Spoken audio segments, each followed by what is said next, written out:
entrance natin, no, sa Greenhouse Beach Resort.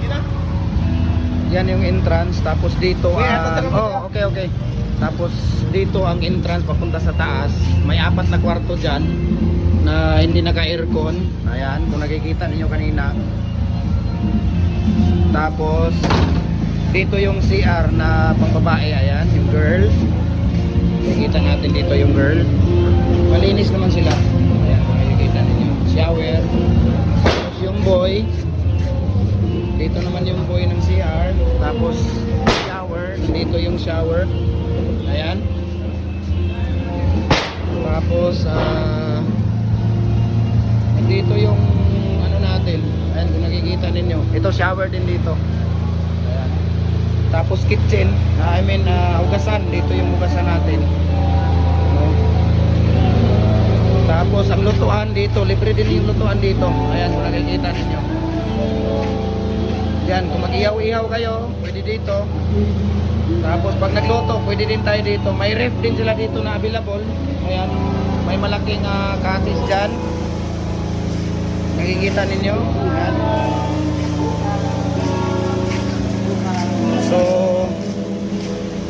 ang pinakamalaki nila dito na ano dito, pwede din dito. Dito. Yan, malaki yan. Diyan. Tapos dito tayo sa may dito sa baba. So nandito na yung mga cottage nila. Pero pag uupahan natin dito ng Saturday, Sunday, walang problema, no? Nakakamura tayo dito. Ito yung pinaka-stage nila kung may mga program. Ayan, kung may mga program, ayan, malaki. Maraming upuan dito, no, sa gilid. And then dito sa kabila. Ayan, kung makikita ninyo, puro yan siya cottage na ayan. So dito tayo, no? Dito tayo kung may mga occasion tayo dito, family gatherings or whatever na mga occasion, special occasion, no? Ayan. So nandito, ayan. Yan yung pinaka hall, pinaka area niya. Ayan. Greenhouse Beach. So ayan, kung makikita ninyo, buhangin po, bunbun dito lahat, no. Ayan, kung nakikita ninyo yan, ayan, puro cottages yan. Dito po ito sa Bulwa, no. Ayan, makikita puro mga cottages, no. Secret beach po ito dito. Ngayon ko lang pa talaga nakikita ito.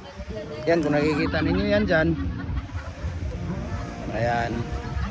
So, napakaganda, napakalinis yung dagat dito, no. Ayan, kung nakikita ninyo, ayan yung ano natin, greenhouse. Ay, sorry. Ayan yung greenhouse. Ayan. Ayan, greenhouse po. So, napakaganda. So, dito na ako